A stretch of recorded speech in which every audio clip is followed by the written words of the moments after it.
Hello அம்மா, நான் அபி பேசுறேன். சொல்லுமா, எப்படி இருக்க? நான் நல்லா இருக்கேன். சந்தியா எங்க? நான் அவகிட்ட கொஞ்சம் பேசணுமே. ஒரு சந்தோஷமான விஷயத்த அவகிட்ட சொல்லணுமா? அதை என்கிட்ட சொல்லக்கூடாதா? நானும் சந்தியாவோட அம்மா மாதிரி தானே. அம்மா, உங்ககிட்ட சொல்றதுக்கு என்ன? தீபாவும் செல்வாவும் சீக்கிரம் ஒண்ணு சேர போறாங்களாம். நல்ல விஷயமா இருக்கே. ஒரு நிமிஷம் இருமா, சந்தியாட்ட கொடுக்குறேன்.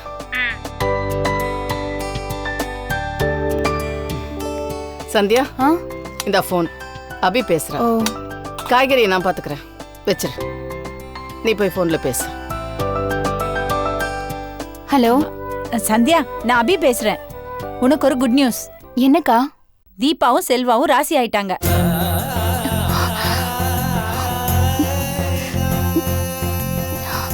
ரொம்ப சந்தோஷம்க்கா. எப்படி? முத்து தீபாவை உங்க வீட்டுல கொண்டு போய் விட்டான்ல, அங்க செல்வா போய் தீபாவை திரும்ப அவங்க வீட்டுக்கு கூட்டிட்டு போயிட்டானா. தீபாவும் ரொம்ப சந்தோஷமா மாமியார் வீட்டுக்கு திரும்ப போயிருக்கா. அது மட்டும் இல்லாம செல்வாவோட அம்மாவை அத்தைன்னு வேற கூப்பிட்டுருக்கானா, பாத்துக்கோயேன். ஏன் இத்தனை நாள அப்படி கூப்பிடலையா? அடி பாவி, உனக்கு விவரமே தெரியாதா? அவ அவங்கள இது வரைக்கும் அத்தை மாமான்னு கூப்பிட்டதே இல்ல. House owner uncle, house owner அம்மான்னு இப்படிதானே கூப்பிட்டுருக்கா. அந்த வீட்டுல தங்கறதுக்கு அவ வாடகைலாம் வேற கொடுத்துருக்கா. அப்படியா? வழக்கமா மாமியார் கொடுமை தான் எல்லார் வீட்லயும் நடக்கும். ஆனா இந்த வீட்ல மருமக கொடுமை தான் நடந்திருக்கு. அந்த பார்வதிமா ரொம்ப பாவம். உன் தங்கச்சி ஆடின ஆட்டம் கொஞ்சம் நஞ்சம் இல்ல. அவ மேல தப்பு இல்லக்கா, எல்லா தப்புக்கும் நான் தான் காரணம். எது எப்படியோ சந்தியா, புருஷன் பொண்டாட்டி ஒன்னா சேர்ந்துட்டாங்க. கூடிய சீக்கிரம் முதல் இரவும் நடந்துட்டா அவங்க சந்தோஷமா வாழ்க்கையில செட்டில் ஆயிடுவாங்க. அவங்க சாந்தி முகூர்த்தத்தை பத்தி உனக்கு ஏதாவது ஐடியா தோணுச்சுன்னா என்கிட்ட சொல்லு. ஐயோ அக்கா, நானா? ஷோ, உன்கிட்ட போய் கேட்டேன் பாரு. நீ பச்சை புள்ள, வாயில சாக்லேட் வச்சா கூட உனக்கு அடிக்க தெரியாது. எனக்கு ரொம்ப சந்தோஷமா இருக்குக்கா. தீபாவை பார்க்கணும் போல இருக்கு. தீபா இப்பதான் சிரிக்க ஆரம்பிச்சிருக்கா. செல்வாவும் குடிக்கிறத நிறுத்திட்டாரு. அப்புறம் இப்பதான் விவாகரத்துக்கான பேச்சு தேஞ்சு போய் சாந்தி முகூர்த்தத்துக்கான பேச்சு அடிபடுது. அதனால சந்தியா, நீ இப்போதைக்கு அங்க போக வேண்டாம். அப்புறம் அவங்க நல்லபடியா செட்டில் ஆனதுக்கு அப்புறம் பார்க்கலாமே. சரிதானே சந்தியா? ரொம்ப சந்தோஷம்க்கா. சரி, நான் வச்சிடவா?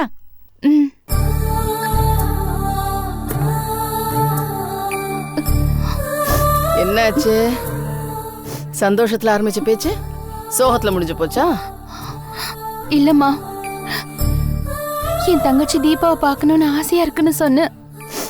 அதுக்கு அபி அக்கா தயவு செஞ்சு வந்துடாதுன்னு சொல்றாங்கம்மா. நான் வரமாட்டேனான்னு எல்லாரும் ஏங்கின காலம் இருந்துச்சு. இப்போ எல்லாரும் வராதுன்னு சொல்ற அளவுக்கு ஆயிடுச்சுமா. அடி அசடு, அவ சொல்றதுல என்ன தப்பு இருக்கு? உன்னை பார்த்ததும் செல்வா மறுபடியும் மனசு மாறிட்டான்னா என்ன பண்றது சொல்லு? அந்த அர்த்தத்துல சொல்லிருப்பா. இருந்தாலும் மனசு கஷ்டமா இருக்குமா. ஓ ராமா, வா இப்படி உட்காரு. எதுக்கு எடுத்தாலும் இப்படி அழ வேண்டியது. அழக்கூடாதுன்னு சொல்லிருக்கேன்ல உனக்கு. இதுக்கு தான் சொல்றேன், நீ ஒரு கல்யாணத்தை பண்ணிக்கன்னு. என்ன அப்படி பாக்குற? நீ கன்னி பொண்ணா போனாதானே ஆபத்து. நீ கல்யாணமான பொண்ணா இன்னொருத்தரோட பொண்டாட்டியா போனா கண்டிப்பா செல்வாவோட மனசு தடுமாறாது. தீபாவும் உன்னை பார்த்து பயப்பட மாட்டா. அவ வாழலையேன்னு வருத்தப்பட்டு இப்ப அவ வாழ ஆரம்பிக்கும் போது நீ குறுக்க போய் நின்னா என்னமா அர்த்தம் சொல்லு? கூடிய சீக்கிரமே நீயும் ஒரு கல்யாணத்தை பண்ணிக்க. எனக்கு இப்ப எதுக்குமா கல்யாணம்? காய்கறி நெருக்கிறதுக்காக ஒரு வாழ்க்கை தோண வேண்டாமா? நீ எவ்வளவு நாள் தனியா அழுதுட்டு இருப்ப? இப்படி சிரிச்சா கல்யாணத்துக்கு சம்மதம்னு அர்த்தம்.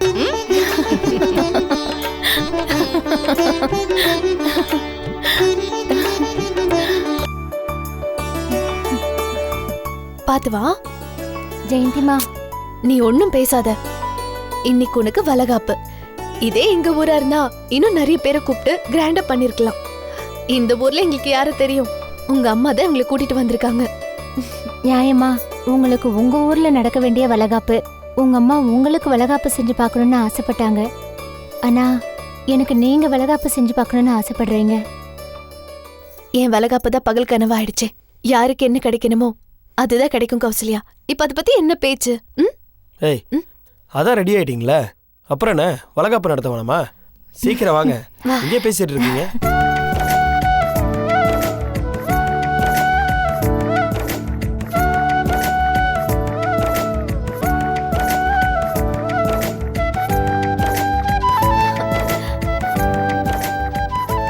அம்மா வாங்க, உங்க பொண்ணுக்கு நீங்க தான் முதல்ல வந்து செய்யணும். இல்லம்மா, நீயே பண்ணிடுமா.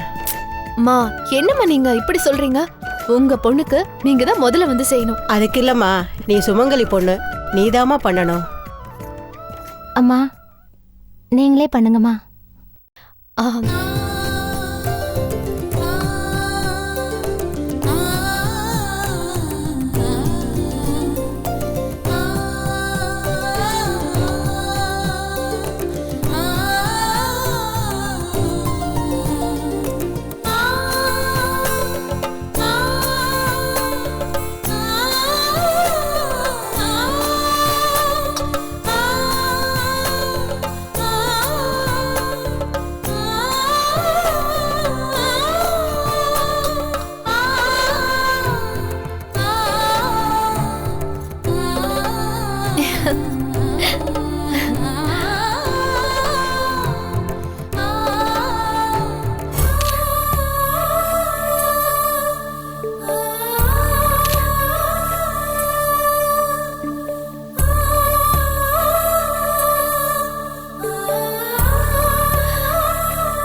அம்மா அழாதீங்கம்மா.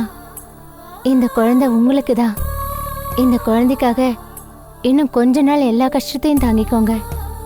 என் புள்ள வந்து உங்க கஷ்டத்தெல்லாம் போக்கி உங்களுக்கு சந்தோஷத்தை கொடுப்பான்.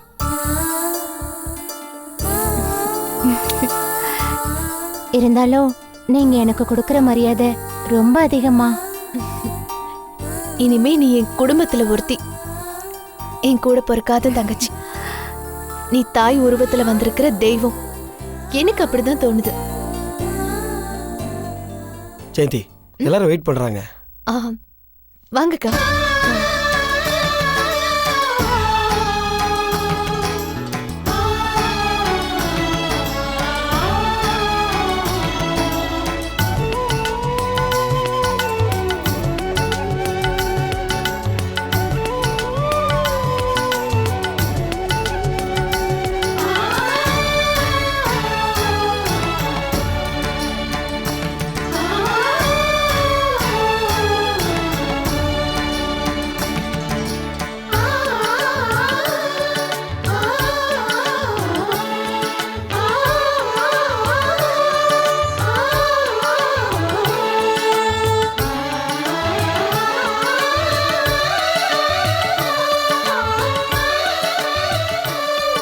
நீங்களாம் வந்ததுக்கு ரொம்ப நன்றி. நீங்கள் இன்னொரு உதவி பண்ணணும். உள்ள டிஃபன் இருக்கு, தயவு செஞ்சு சிரமம் பார்க்காம சாப்பிட ஆரம்பிங்க. நான் 2 நிமிஷத்தில் வரேன். வரங்க. அம்மா இங்க வாங்க. சாஸ்திர சம்பிரதாயத்துல மறந்துடுங்கம்மா. உங்க பொண்ணு நல்லா இருக்கணும் நீங்க நினைக்கிறீங்கல்ல, நீங்க முதல்ல நலங்கு வைங்க. இல்லம்மா, அது வந்து பண்ணுங்கம்மா, நான் தான் சொல்றேன்ல. பண்ணுங்கம்மா.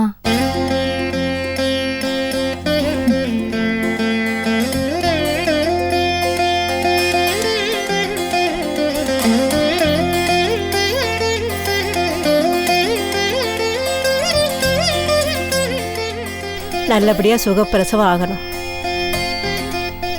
ஐயா ரொம்ப நன்றிங்க ஐயா. மாசமா இருக்கிற ஒவ்வொரு பொண்ணும் வளகாப்பு நடத்தணும்னு தான் ஆசைப்படுவாங்க. இவ புருஷன் இதெல்லாம் செஞ்சிருக்கவா போறான். நீங்களும் அம்மாவும் என் பொண்ணோட ஆசையை நிறைவேற்றி வச்சிருக்கீங்க. உங்களை கடவுள் சந்தோஷமா வச்சுக்கணும். என்ன கௌசல்யா, சந்தோஷமா? ரொம்ப சந்தோஷமா. ஐயா 2 பேரும் சேர்ந்து நின்று என்ன ஆசீர்வாதம் பண்ணுங்க. இந்த சமயத்தில் இப்படியெல்லாம் பண்ணக்கூடாது.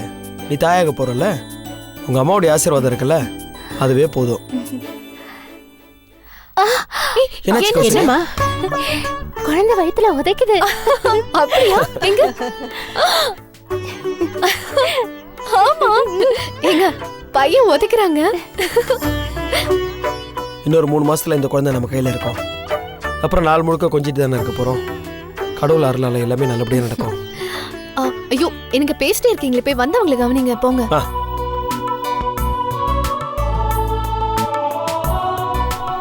உன் கையாலே ஆரத்தி எடுத்துருமா.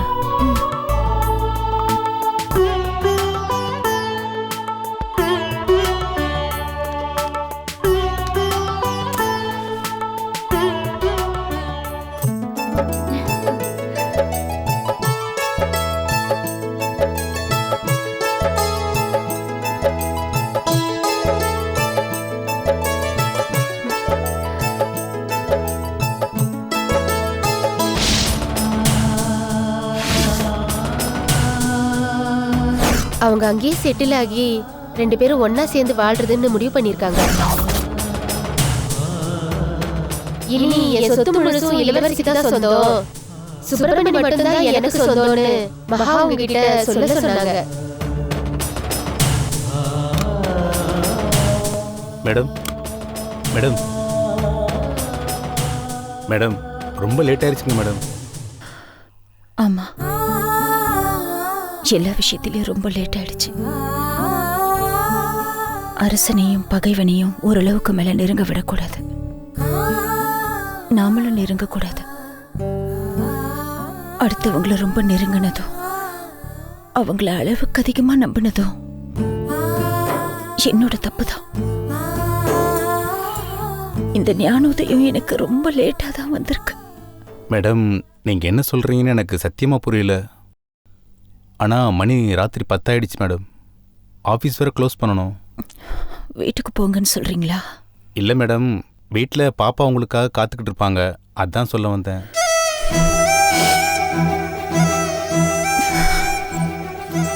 எனக்காக காத்துட்டு இருக்க அந்த ஒரு ஜீவனாவது இருக்கே.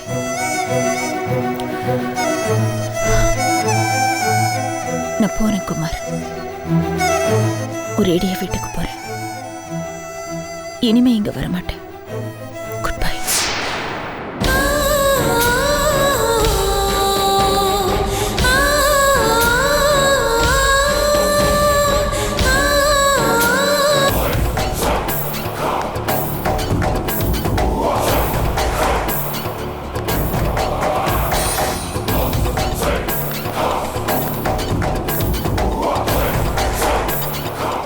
மாமா, ஒரு முக்கியமான விஷயம். மகா யூஎஸ்ல செட்டில் ஆயிட்டாலாம், இனி இந்தியா வரமாட்டாலாம். என்னது? இன்னைக்கு யூஎஸ் வந்து ஒரு தம்பதி வந்திருந்தாங்க, அவங்க தான் இந்த விஷயத்த சொன்னாங்க. அநேகமா இந்த விஷயம் உண்மையா தான் இருக்கணும். அப்ப மகாவோட சொத்து இந்த கம்பெனி எல்லாம்? மாமா, அது மகா சொத்து கிடையாது, நம்ம சொத்து. Good, very good. இப்படித்தான் அலர்ட்டா இருக்கணும். விஷயத்தை சொல்லு. எல்லா சொத்துக்களையும் கம்பெனி பொறுப்பையும் மகா இளவரசி கிட்ட ஒப்படைச்சிட்டு போயிட்டா. இனிமே இளவரசி தான் எல்லாத்துக்குமே பொறுப்பு. சோ நம்ம மோத வேண்டியது மகா கிட்ட, இளவரசி கிட்ட தான். அதுலதான் எனக்கு சில சந்தேகங்கள்லாம் இருக்கு. எல்லா சொத்தையும் அனாமத்தா இளவரசிக்கு எழுதி கொடுத்து போறதுக்கு மகா ஒன்றும் முட்டாள் இல்லை. நிச்சயமா ஏதோ ஒரு கான்ட்ராக்ட் போட்டிருப்பாங்க, பவர் மாதிரி கொடுத்துருப்பாங்க. சொத்து கையை விட்டு போயிடாம இருக்கிறதுக்கு சட்டப்படி உள்ளுக்குள்ள ஏதாவது பொறி வச்சிருப்பாங்க. அது என்னன்னு நமக்கு தெரிஞ்சு ஆகணும். அதை எப்படி தெரிஞ்சுக்கிறது?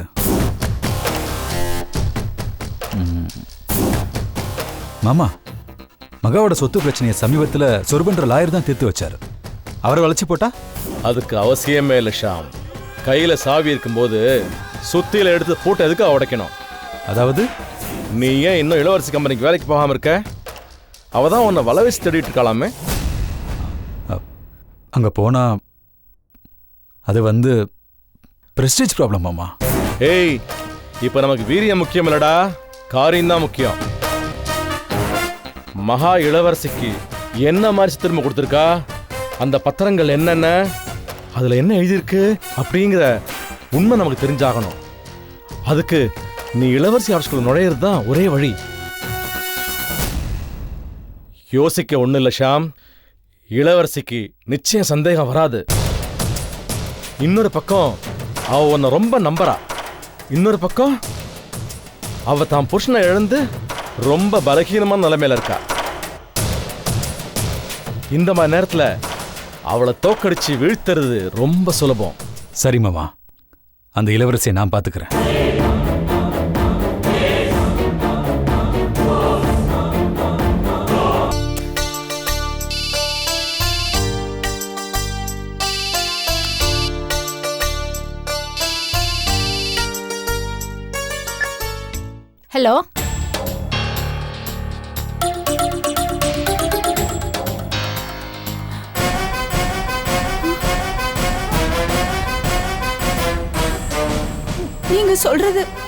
நீங்க சொல்றதெல்லாம் நிஜமா?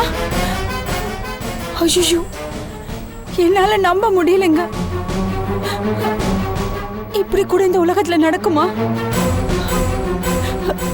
நாங்க இனிமே அவங்க யார்கிட்டயும் பேச முடியாதா? அவங்க இந்தியாவு கூட வரமாட்டாங்களா? என்னங்க நீங்க அவங்கள பத்தி ஏதோ 4 வார்த்தை நல்ல விதமா சொல்லுவீங்கன்னு பார்த்தா இப்படி ஒரு அதிர்ச்சியான தகவலை கொடுக்குறீங்களே, என்னால ஜீரணிக்க முடியலங்க. நான் அப்புறம் பேசுறேன்.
பகவானே, என்ன கொடுமை அது! ஏன் இப்படி எல்லாம் சோதிக்கிற? சுப்பிரமணியம் மகாவும் யூஎஸ்ல செட்டில் ஆயிட்டாங்களா? அங்கேயே குடும்பம் நடத்த போறாங்களா? இனிமே இந்தியாவுக்கு வரவே மாட்டாங்களா? அவங்கள பார்க்கவோ பேசவோ முடியாதா? ஏன் ஏன் எனக்கு இந்த சோதனை? எனக்கு இது ரொம்ப அதிர்ச்சியா இருக்கு. இதை நான் கொஞ்சம் கூட எதிர்பார்க்கலையே. மகா ட்ரீட்மெண்ட்காக தானே யூஎஸ் போனா. இப்படி ஒரு துரோகம் அவ மனசுல ஒளிஞ்சிட்டு இருக்குன்னு யார் கண்டா? அவ சாக போறான்னு நினைச்சுதான் நான் உதவி பண்ணேன். ஆனா அவ மொத்தமா எங்களை சாகடிச்சிட்டாளே. அவ எப்படியோ போகட்டும். ஆனா சுப்பிரமணி எப்படி இதுக்கு ஒத்துக்கிட்டாரு? இளவரசி கூட சண்டை போட்டு புருஷன் மேல கூட உனக்கு நம்பிக்கை இல்லையான்னு அவளை கன்வின்ஸ் பண்ணி நான் தான் அவரை அவ கூட அனுப்பிச்சு வச்சேன். இளவரசி கேட்டா நான் என்ன பதில் சொல்லுவேன்? எனக்கு தெரியலையே, நான் என்ன பண்ணுவேன்? இளவரசிக்கு இது தெரிஞ்சா அவ என்ன விபரீதமான முடிவெடுப்பான்னு தெரியலையே. எனக்கு பயமா இருக்கு. அவளை நான் எப்படி பாப்பேன்? நான் என்ன பண்ணுவேன்?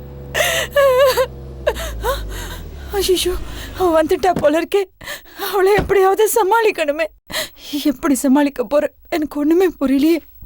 கடவுளே,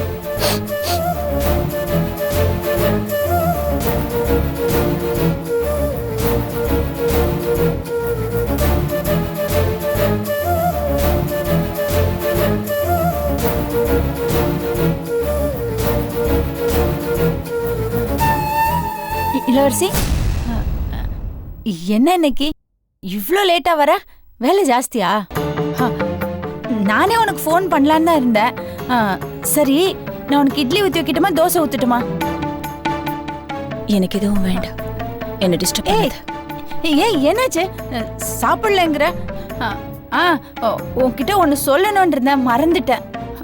மகாவோட ஃபோன் வந்துச்சு. அவளுக்கு இன்னும் ட்ரீட்மெண்ட் முடியலையா. ஒரு மாசம் கழிச்சு தான் வருவாங்க போல இருக்கு. அதாண்டி, அவங்க இன்னும் வர்றதுக்கு இன்னும் 1 மாசம் ஆகுமா இளவரசி? யார் சொன்னது? நம்ம மகதாண்டி சொன்னா. உனக்கு ஃபோன் பண்ண அந்த மகா எனக்கே ஃபோன் பண்ணல. அது வந்து நான் கேட்டேன்டி அவகிட்ட. அவ உனக்கு நிறைய தடவை ட்ரை பண்ணாலாம். உன் ஃபோன் எங்கேஜாவே இருந்துச்சான். என் ஃபோன்ல ஒரு மிஸ்டு கால் கூட இல்லையே. அது என்னன்னு தெரியலையே. சரி, உன்னோட ஃபோன்ல இருந்து அவளுக்கு ஃபோன் போடு, நான் பேசுறேன். அதே இல்லடி, அவ வேற ஏதோ நம்பர்ல இருந்து பேசியிருந்தா. அந்த நம்பர் ஏதோ புதுசா இருந்தது. எந்த நம்பரா இருந்தா என்ன, அந்த நம்பருக்கு ஃபோன் பண்ணி மகாவை என்கிட்ட பேச சொல்லு. அது வந்து இல்ல இளவரசி, நீ ரொம்ப டயர்டா இருக்கா, உன்னை டிஸ்டர்ப் பண்ண வேண்டான்னு பாக்குறேன். நீ ரெஸ்ட் எடுத்துக்கோயேன்.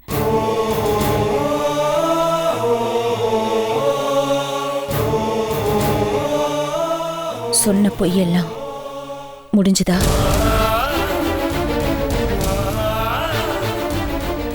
நீயும் மாபி